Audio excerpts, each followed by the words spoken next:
然后我们看一下这里这根脑啊，这个脑呢，它是3段的啊，3段的1、2、3，1、2、3啊。它羽毛是分片的啊，分片的，这羽毛中间是没有粘合起来的。So this is the, let's check this bird 啊 let's check this bird, and it has 3 sections.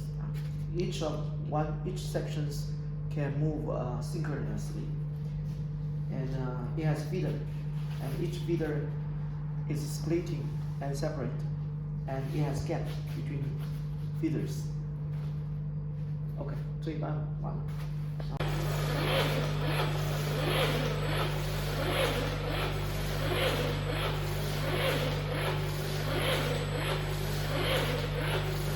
好，可以了，行。